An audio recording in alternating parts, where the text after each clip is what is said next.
naman tayo sa panghapong edisyon ng ating Badong Aratilis Vlogs. Ayan, pag-uusapan po natin ano po ang problema ng Pilipinas ngayon. Bakit po may korupsyon? Matindi. Pinakamatinding korupsyon sa lahat ng naganap sa Pilipinas. Ito po, breaking all record.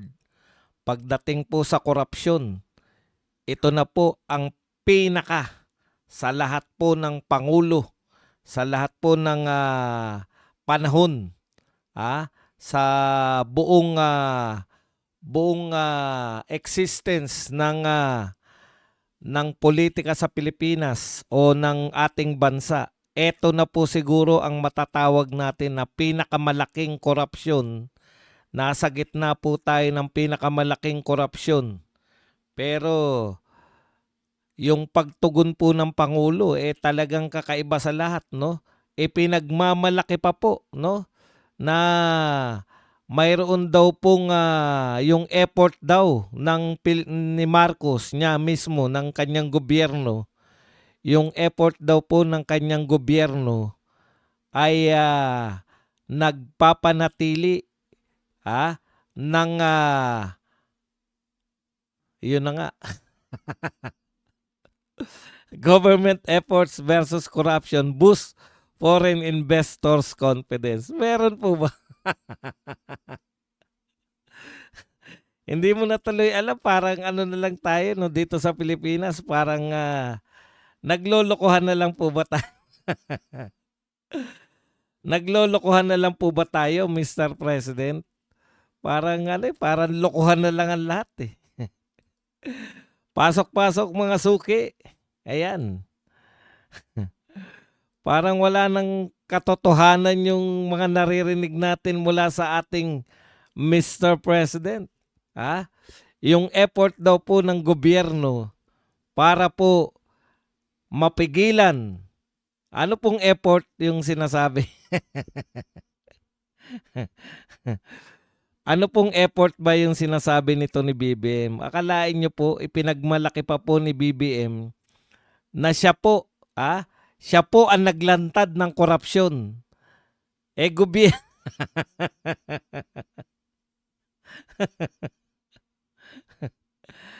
Yun po ang tangi mong pagmamalaki, nilantad mo yung korupsyon sa gobyerno mo. In the first place, dapat kung matino yung gobyerno mo, wala dapat korupsyon, no? Kaya bibilib ka po kung anong uri ng gobyerno meron tayo, no? Pinagmalaki po, pinagmamalaki niya na sa akin nga nila nalaman yung mga yung mga ibang bansa daw po, pinagmamalaki pa ni BBM na sa kanya lang daw nalaman ng ibang bansa na matindi pala ang korupsyon sa Pilipinas. Thank you, Mr. President. Ikaw pala ang nakatuklas ng matinding korupsyon. Ang lupit mo talaga. Kaya pasalamat po kami kahit wala po kayong napapakulong, kahit wala po kayong nakakasuhan, ang mahalaga na ilantad nyo. May sinabi na po dyan si Chavit, di po ba? Hoy, live tayo pasok po kayo. May sinabi na po dyan si Chavit Singson tungkol po dyan sa gusto nyo pang palabasin na sa gobyerno nyo na, mga tauhan nyo po ito lahat, gobyerno nyo na ang may record ng pinakamatinding korupsyon sa Pilipinas, gusto nyo po pala na maging hero kayo. Gusto pa po pala ni Mr. President na maging bayani, no? Na pagmalaki pa na siya pa.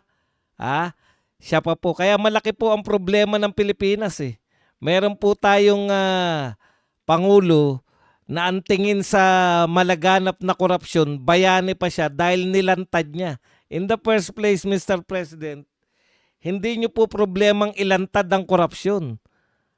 Hindi niyo po gawain na ilantad ang korupsyon. Baliktad po Ang naglalantad po niyan dapat yung yung oposisyon. Nakakampi nyo rin hindi naman yung mga Duterte hindi nyo kakampi. Okay. Kaya mahiwagaan ka po kung ikaw ay matagal na nakatulog. Ah, ang huli mong gising panahon pa ni Duterte tapos nagising ka sa ika-4 na taon ni BBM, maririnig mo to, ha? Paano nangyari yun? Kasi ngayon parang natanggap na ng mga Pilipino eh. Tinanggap na natin na yan ang buhay eh. Gusto pang palabasin pala ni BBM na siya pa ang bayani. Ibang klase ka talaga, Mr. President. Nakakatuwa po. Batiin natin yung mga nauna rito, no? Si Lope Lea Gogo, Escape Josephine, Lucille Calonia, at Baryohanong Uyamot. Yan, magandang hapon sa atin lahat. Okay. Ito po yung ating topic, no? Napakalaki po ng problema ng Pilipinas. Umaattend po yung ating Pangulo sa APEC, pero wala pong konkretong naiuwi na achievement, no? Wala pong konkretong maiuuwi o maidudulot yung pag-attend niya sa APEC. Samantalang karamihan po ng mga umattend doon ay nakakapag-uwi ng mga trade deal. Uso po ngayon. Excuse me po. Maganda po tong mga panahon ngayon, no? Ang ganda po ng takbo ng world economy. Ika nga. Yung pong ating stock market sa buong daigdig, ay 7 buwan na po na umuunlad. Samantalang pabagsak naman po ang Philippine stock market. No? Matindi po talaga tong gobyerno natin kasi despite ng opportunity, ang laki po ng opportunity ng APEC para sa mga bansa, no? Na makakuha ka ng mga trade deal, magkaroon kayo ng mga agreement. Ang greatest achievement po ng ating Pangulo, ang greatest achievement po ng Pangulo ng Pilipinas ay, at pinagmamalaki niya to, ay makamayan si Xi Jinping. Patay tayo dyan.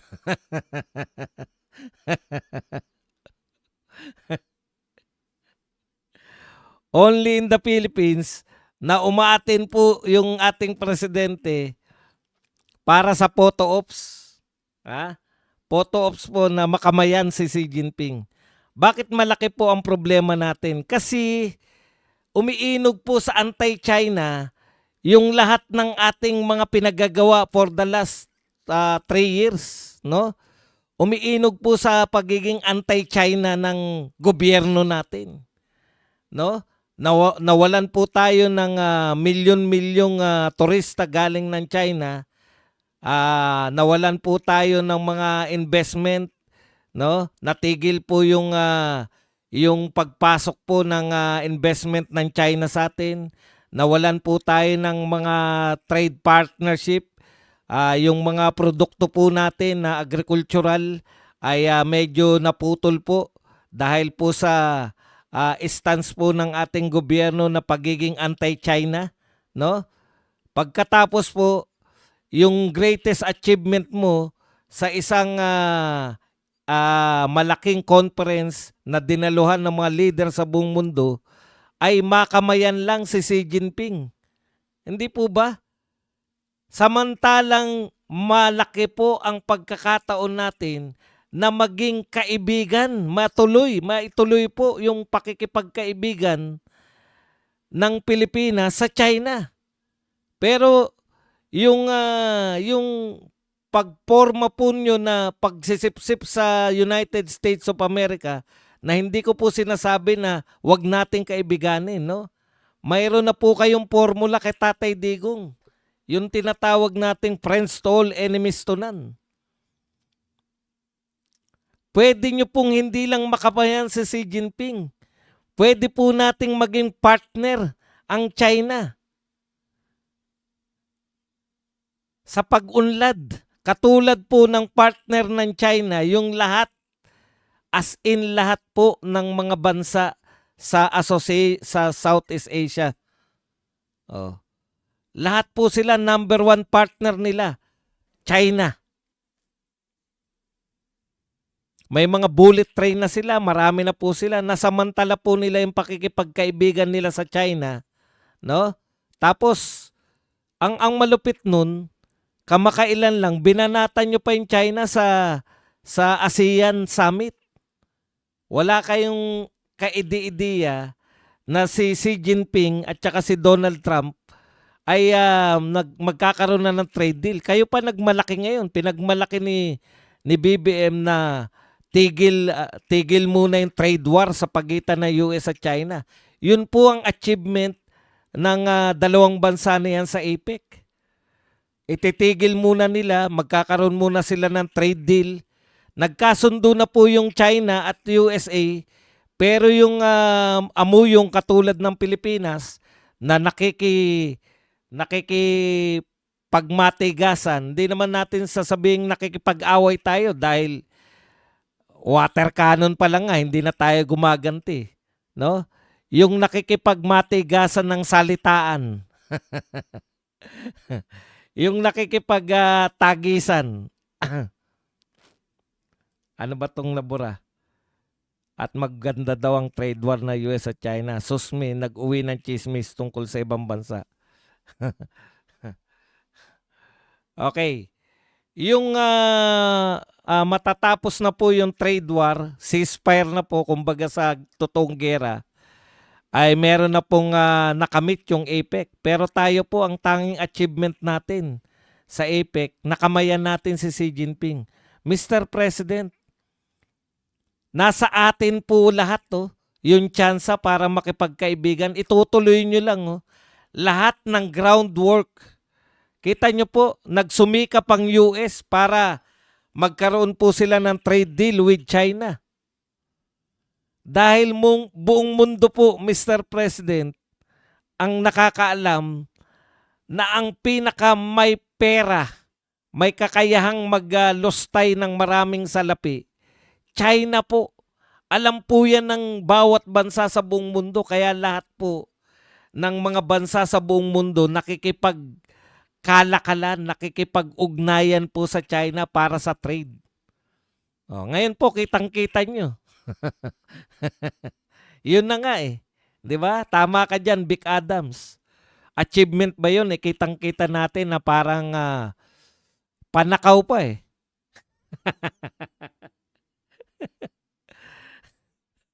Inamin po ni BBM nasinamantala niya yung 1 minuto na 'yun. Wala pa nga yata 1 minuto 'yun eh. Sinamantala ni BBM yung pakikipagkamay dito kay Xi Jinping. Anong tawag diyan sa ugali na yan? Yung sumalisi, di ba? Nasalisihan niya eh. Pag upo ni Xi Jinping, buwat nung kinamayan siya ng South Korea, kasi in-announce ng South Korea na next host ng APEC ay yung China. Kinamayan po ng South Korean President. Pag-upo, ito na si BBM. Mahusay sumalisi. Anong tawag dyan? Mr. President, sanay na sanay. Gawain ng magnanakaw. Di ba ang salisigang? Mga magnanakaw, no? Ang husay sumalisi. Yung malingat ka lang po siya, nakasalisi na eh. Mga magnanakaw. Wag na nating tanungin si Mr. President kung bakit sanay na sanay siyang manalisi. Mr. President, sanay na sanay. Ang bilis ng panyanyari. Kung makikita niyo po yung buong video, wala pa pong 1 minuto, nasa harap na ni Xi Jinping si Mr. President natin eh. Antindi. Sanay na sanay sa salisihan, Mr. President.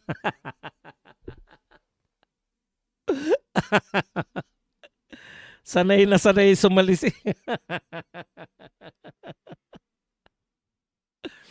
Yun na po ang greatest achievement. Wala po may pagmalaking iba. Kumakalat, naku, bahang-ba, ang galing din. Bilib na bilib ka rin sa umanggulo ng picture, video. Ang husay ng Dapat yan, Mr. President, bunusan nyo yan, yung kumuha ng nun. Mga ninja. Ninja moves talaga. Ang bilis po talaga. Nagulat pati yung alam niyo po pala napakarami po ng ano no ng gwardiya ni Xi Jinping. Grabe po. Kada matatapos ng isang event, nakapaligid kagad. Ang daming security. Inamin din ni Mr. President eh.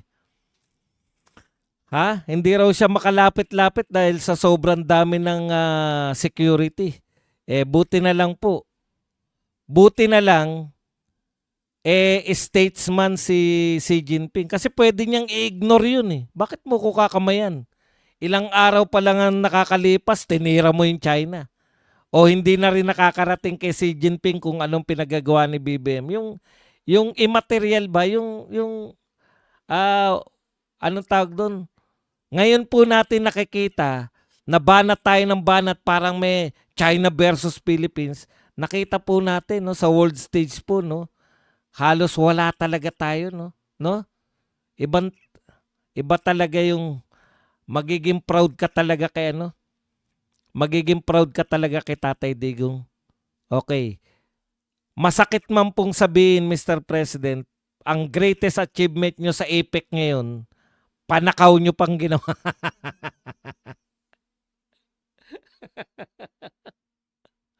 Panak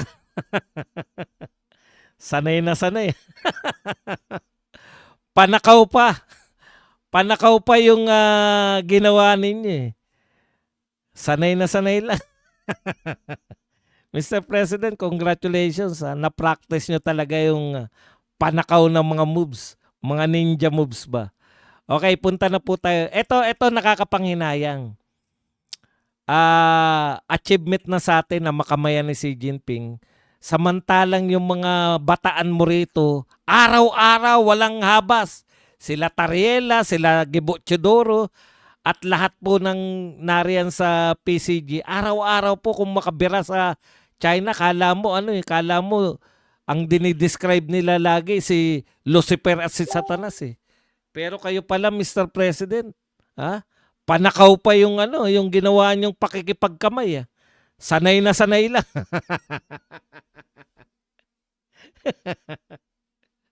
Nakaw na sandali.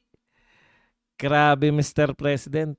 Okay, malaki po ang problema ng Pilipinas dahil yan lang po ang achievement na natingin natin. Ayan lang po ang achievement na nakita niya sa APEC. Samantalang pwede po naman sana noon, sinayang po ni Mr. President, yung ginawa, no? Yung opening of doors, yung ginawa po ni Tatay Digong, siya na po, sa lahat po ng presidente, ang alam ko pong may open na pinagmamalaking kaibigan niya yung China nung panahon pa ng tatay nito eh. Panahon pa ni Mao Zedong tsaka nitong tatay ni Mr. President. Panahon pa po ni Dao Xiaoping. Nakalimutan ko na tuloy kung anong pangalan. Dao Xiaoping ba? Yung sumunod kay Mao Zedong. Panahon po ng tatay niya yan eh. Pagkatapos po lahat po ng presidente para pong grabe tayo kung makaiwas tayo sa China eh. Si Tatay Digong na nga po, no? Yung nagbukas ng way uli para maging kaibigan natin yung China. Maging magkaibigan. Yun po sana kung tinuloy-tuloy nyo yun, Mr. President. Sana hindi lang yung mga Southeast Asian neighbors natin na nakikinabang. Mas kaibigan. Dao Mingsu. Hindi. Ano ba pangalan nung sumunod kay Mao Zedong? Nakalimutan ko na. Deng Xiaoping, yun. Ayan, yan yung mga nakakadaong palad pa ng tatay nito ni Mr. President natin ngayon eh. Si Deng Xiaoping. Nalito na. Tapos, sa matagal po na panahon na hindi po natin pinapansin yung China, may presidente po tayo na napakawais, napakatalino, napaka-forward-looking, na nakapagkaibigan po kay Xi Jinping. For 6 years, wala po tayo naging problema with China dyan sa tinatawag nating West Philippine Sea. No? na ang pagkakakilala ng mundo ay South China Sea. Miski nga si Mr. President, nung nakausap si Donald Trump, ang tawag niya rin, South China Sea rin. Tapos ngayon, ah, sabay ngayon, tila, ano po, no, yung panakaw. Natutuwa talaga ako sa salitan na ako. Panakaw pa na nakamayan, yun na po yung greatest achievement ng ating Pangulo. Samantalang pwede po natin silang maging kaibigan. Pwede po kayo mag-state visit sa China. Para po maayos na po to. Ang tourism po, grabe po. Sayang. Okay. Malaki po ang problema ng Pilipinas dahil may presidente po tayo na okay lang ang rally sa November 30. Basta bantayan lang po natin daw yung mga manggugulo. Ayaw niya lang sa mga kabataang nakaitim. Mr. President, bilang presidente po, hindi nyo tungkulin na okay yan ang nagrarally. Kayo po ang nirarally. Yung corruption po sa gobyerno ninyo. Ang problema kay Mr. President, hinihiwalay niya yung sarili niya sa gobyerno eh. Nakikibintang rin siya, malawak ang korupsyon sa gobyerno. Gobyerno mo yan, Mr. President. Hindi mo pwedeng ihiwalay yung sarili mo. Gusto niya pang palabasin. Ano sabi ni Singson? Ni Chavit? Gusto pang palabasin ni Mr. President na siya pa yung hero, siya pa yung bayani, siya pa yung naglantad ng korupsyon sa gobyerno niya. Anak ng tinapay, parang tatay ka. Ha? Imaginin niyo po to.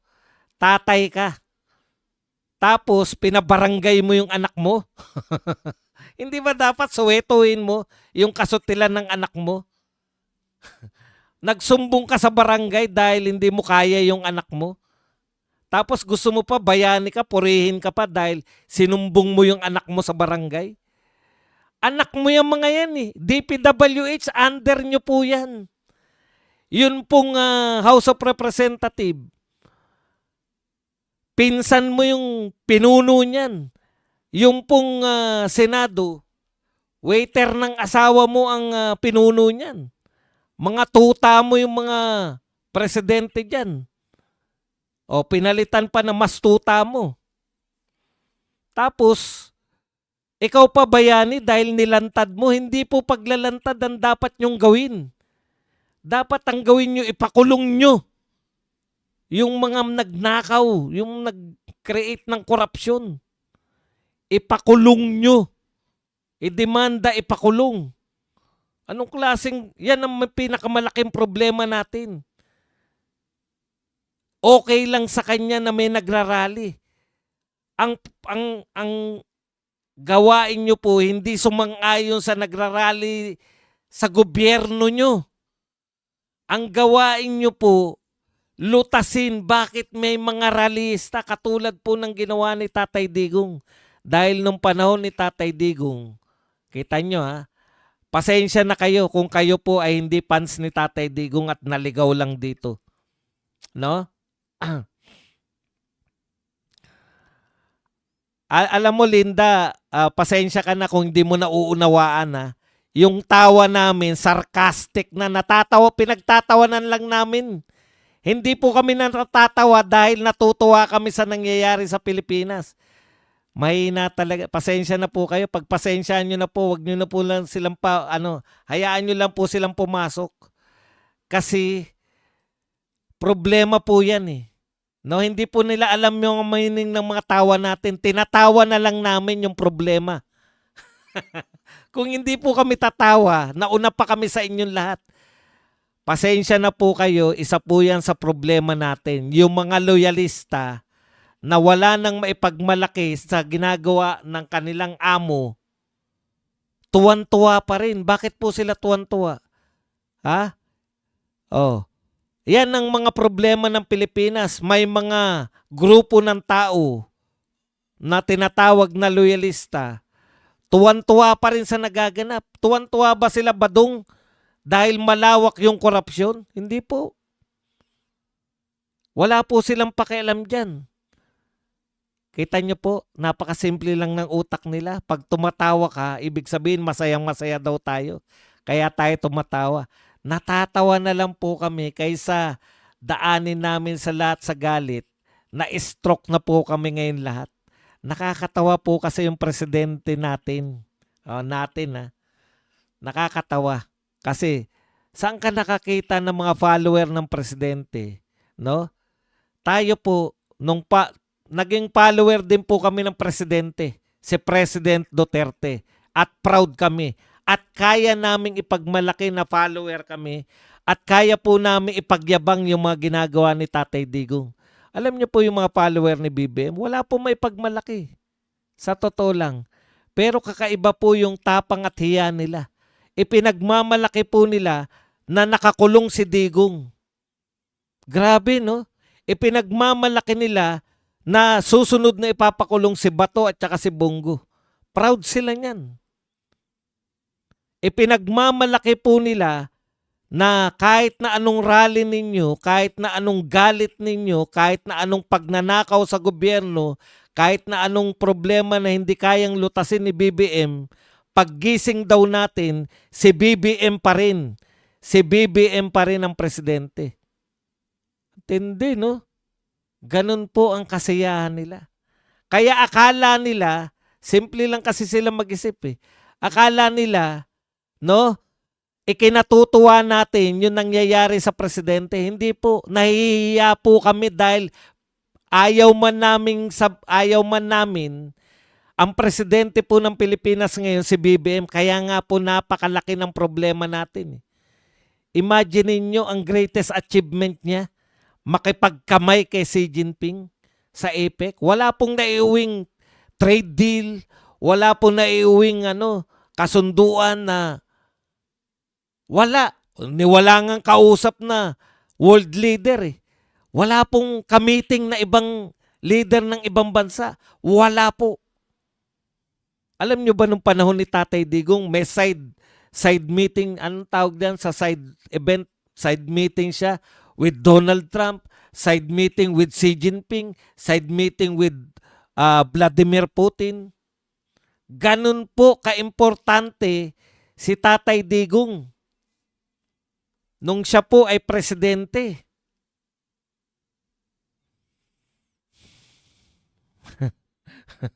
Peke daw patitawa natin. Patitawa natin, alam nilang peke. Kasi yung kasiyahan nila, alam nilang pinipeke lang nila. Proud na proud sila. Bakit sila proud? Paggising daw natin, ano man ang galit natin, ano man daw ang rally natin, paggising natin, presidente pa rin si Marcos. Yan ang mentalidad.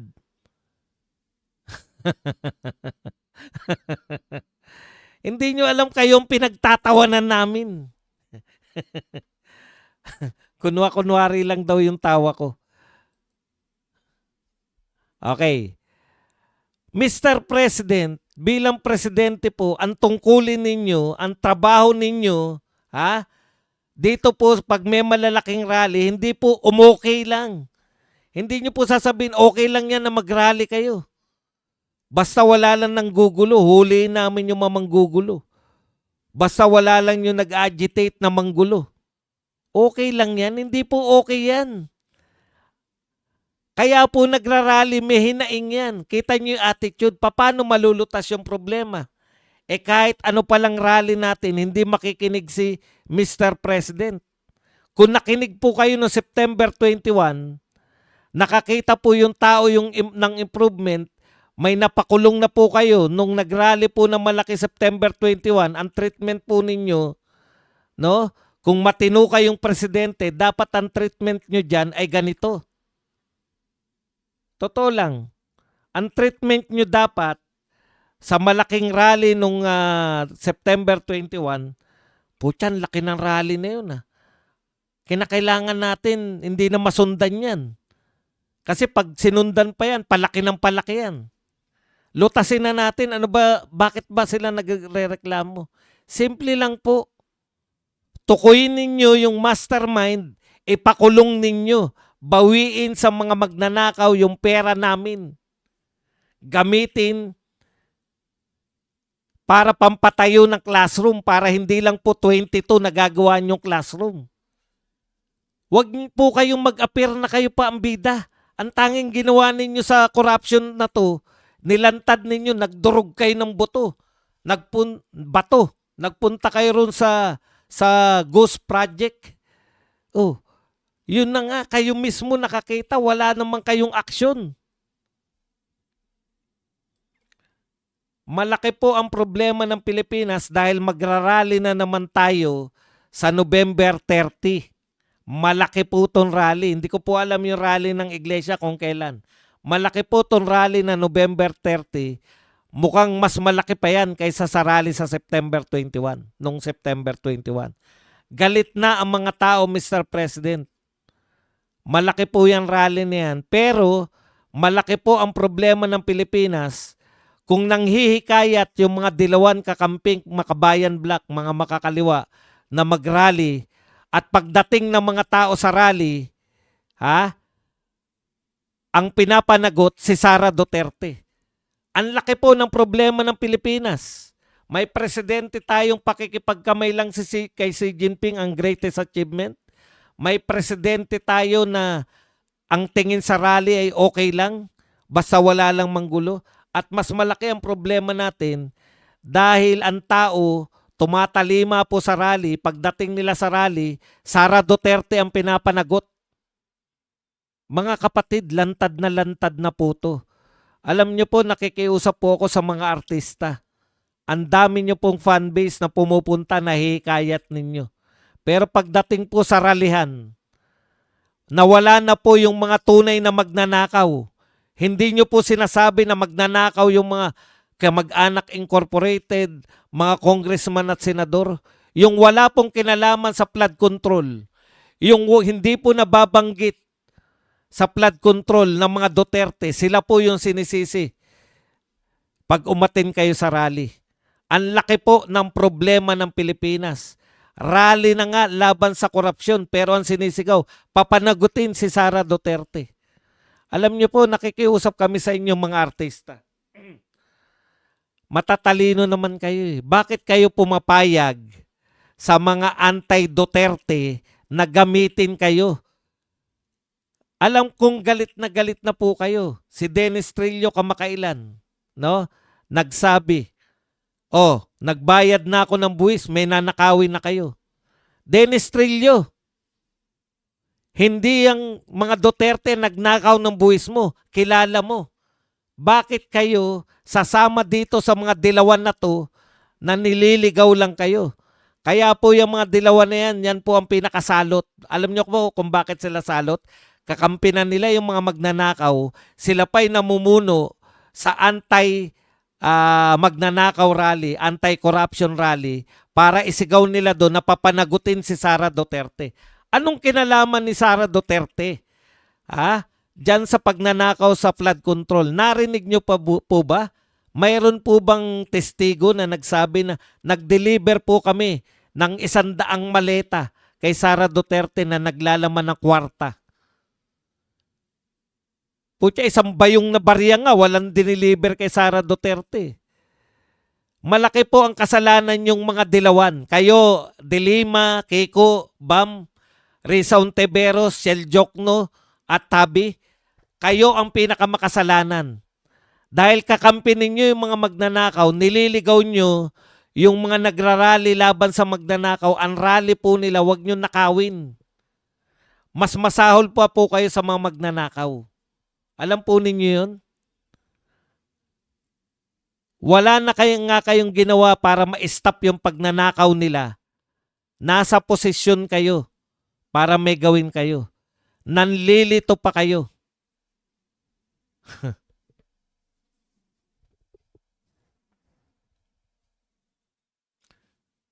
Sabihin po ninyo kung sino po yung nirarally nyo.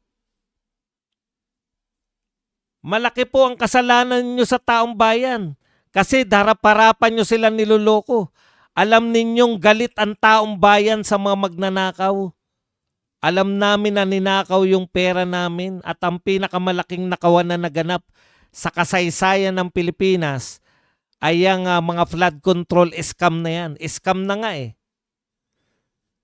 Kaya po nagrarally yung mga tao. Pagdating sa rallyhan, ano ang ginagawa ninyo? Pinapanagot ninyo yung mga Duterte. Kawawa naman. Wala na magawa yung mga tao. Akala ko ba anti-corruption to? Bakit naging anti-Duterte pala yung rally na inatinan namin? Ikaw, Vice Ganda Kabayo, wag mong gamitin yung star power mo. Kasama kayo sa mga nanloloko. Anti-corruption kayo na anti-corruption, bakit hindi nyo malagay kung sino yung mga corrupt? Kasi, amo nyo yung mga corrupt. Yung galit ng tao, dinadala ninyo, dinadala ninyo para maging anti-Duterte. Wala pong kinalaman ng Duterte sa flood control. Nanood kayo, di ba, ng Senate hearing, Diskaya, Bryce Hernandez, Alcantara, Bernardo. Pare-pareho sila ang sinisigaw. Congressman, senador.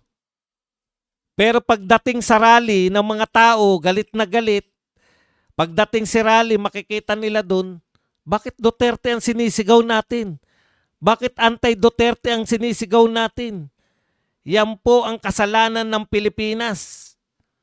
Ayan po ang problema ng Pilipinas. Mayroon tayong presidente na umaatin ng rally para umaatin po ng mga conference, umaatin po ng mga summit.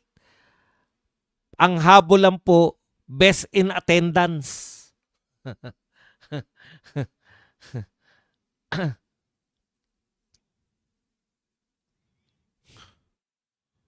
Best in attendance lang. At ang achievement, makamayan yung mga sikat na leader. Buti nga, hindi niya. Buti hindi rin siya nagnakaw ng ano kay Donald Trump, ng picture. Okay, ano pa po ang problema ng Pilipinas? Akalain nyo anti-corruption rally ang pinapanagot ninyo si BP Sara? Yan po ang pinakamalaking kasalanan ninyong mga dilawan. Hinahatak ninyo yung mga galit na tao na aatin ng rally, ginagawa nyong anti-Duterte yung rally. Huwag po kayo magpalinlang, lalo na kayong mga artista. Bakit po sila anti-Duterte? Bakit po hindi anti-corruption ang sinisigaw nila? Pinupolitika lang kayo. Naghanap sila ng clout. Ipinapakita nila kunwari sila yung anti-corruption. Kailan nila binanatan si BBM? Kailan nila binanatan si Martin Romualdez? Kailan nila binanatan si Saldico? Never. Narinig nyo ba sila? Never.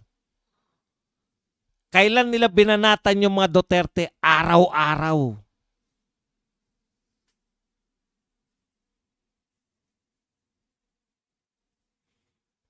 Nakita niyo yung diferensya ng tunay na lumalaban?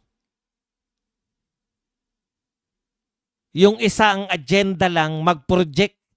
Kasi ang mga tao galit sa korupsyon. Kami, anti-corruption kami. Bakit hindi nyo mabanggit yung mga korap?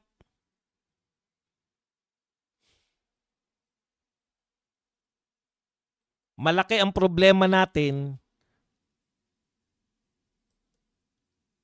sa Pilipinas. Arman Peru, thank you very much sa 100. Malaki rin problema ko pag wala po ako nababasan nagpapakape. Biro.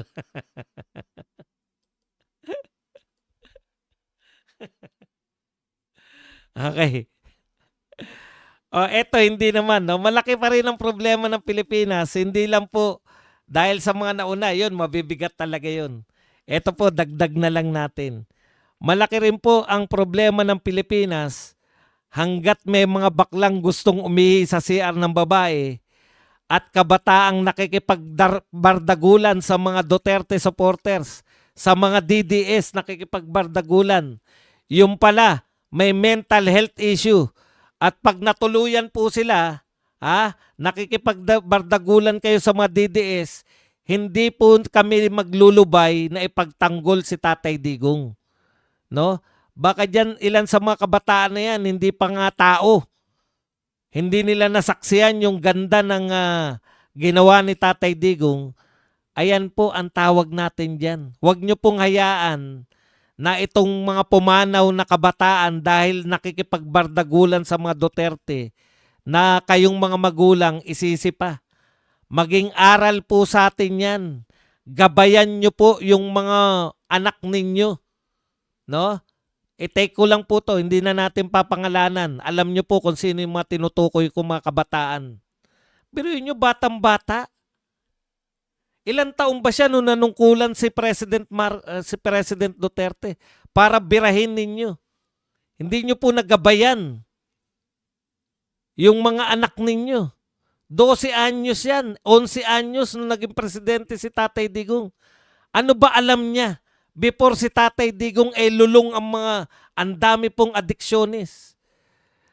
Lagana pang krimen. Kaya po may war on drugs. Pero dahil hinayaan ninyo, yun po ang problema, no? Yung woke culture. Yung kultura po na kahit na anong gawin ng bata ay susuportahan ng mga magulang. Saan ka nakakita? Nung araw, pag lalaki ka at feeling mo, gusto mo maging babae, bakla ka lang, tanggap mo yan. Pinanganak ako, hindi sa ano. Ngayon po, yung mga lalaki na feeling nila babae sila, tayo ang tatanggap. Yan ang woke culture. Kung ano iniisip nila, tanggapin natin. Kung hindi, masama tayo lahat. Problema po ng kabataan yan. Akala nyo lang parang niloloko-loko lang po natin. Dinaan lang po natin sa pagiging Duterte. Papunta po yan sa pagiging anti-Duterte. Dahil mga dilawan yumayakap sa kultura ng mga woke na yan. Mga bata, susundin sila ng magulang. Sabi ng bata, ako kasi naturuan ng woke na teacher. Pwede palang mamili ng gender ang bata. Kutusan nyo yan. Ewan ko lang kung hindi magtinuyan. Ang dami kong nakikita. Nagwawala bata isang taon. Mami. Anong ginagawa? Mga mayayaman to sa BGC ko na dala-dala nilang bata, magwawala yung bata. Akala nyo ba papagalitan o papaluin? Ilalayo lang. Hatawin mo yan. Kahit isang taon pa lang yan. Hatawin mo na may pagmamahal. Paliwanag mo sa kanya, anak, huwag ka maingay dito. Nasa SM Aura tayo. Puta. Tinititigan ko na lang na masama yung mga magulang. Puta, paluin mo. Sabihin mo sa kanya, mali yan. Ilalayo lang. Malayo na, naririnig mo pa, nagwawala yung bata eh. Hindi po masama na yung concern nyo, suhituin nyo yung mga, dyan lumaki yung mga bata ngayon. Kulang sa palo, kulang sa aruga ng magulang. Anong gusto mo, baby? Gusto ko magwala! Wah! Pukin.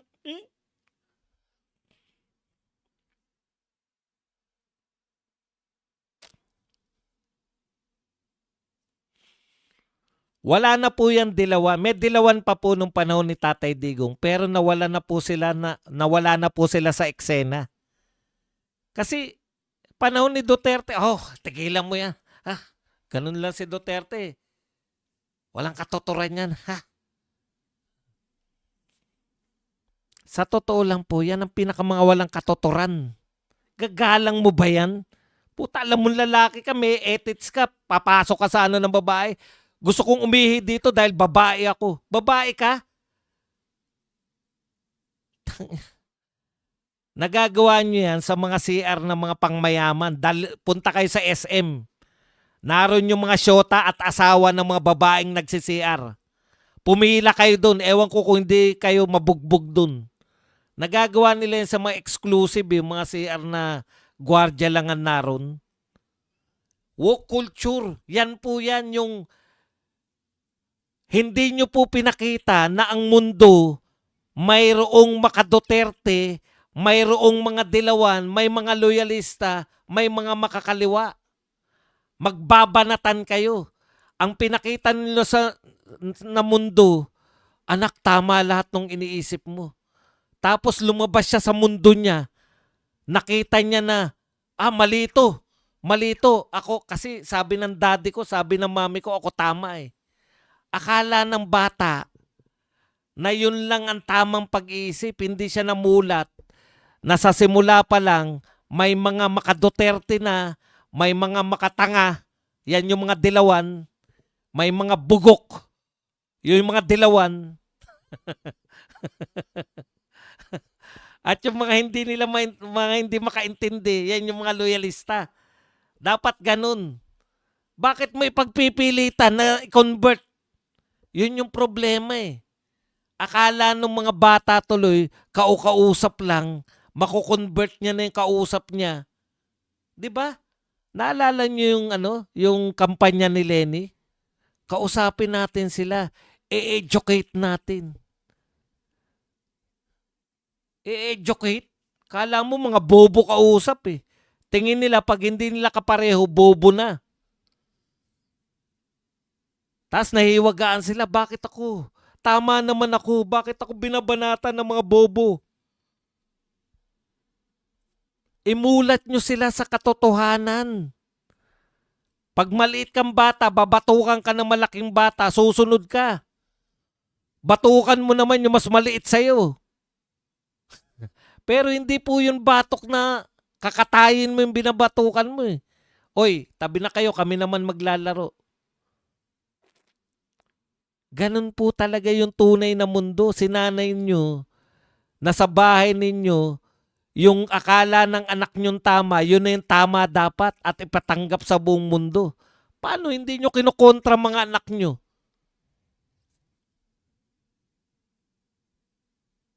Hindi na nga kagandahan yung anak nyo, hindi na nga gwapo. Sasabihin, gwapo ng anak ko. Kaya paglabas niya, kala niya gwapo siya eh. Nanligaw ng maganda. Oh, binasted. Hindi niya matanggap. Ano na mangyayari? Sanayin niyo yung mga bata ng totoong buhay. Pag maitim ka, tatawagin ka negro. Pag maitim ka, tatawagin ka nognog. Pag ngungu ka. Napagawa mo na yung ngungu mo, hindi ka na ngungu magsalita, ngungu pa rin tawag sa'yo. Pag may bukol ka, nabukulan ka lang dahil nadapa ka, habang buhay ka na, bukol ang tawag sa'yo. Pag umakyat ka sa manggat, nahulog ka, binendahan ka, komang ka na ngayon. Komang ka na. Ano ba yung sinasabi nyo na, binubuli ako. Bakit ka binubuli? Pangit ako eh. Pangit ka naman talaga. Ang importante, ma-overcome mo yung kapangitan mo, matuto ka mag-ayos at nung gumanda ka na, o di okay. Hindi yung ipapatanggap nyo. Ang woke culture, mataba na, sinabihan ng mataba, body shaming. Mataba ka naman talaga. Putang. Yun eh. Binibigyan ninyo ng definisyon. Hindi ngayon matanggap ng bata. Mataba raw ako. Magkukulong na lang.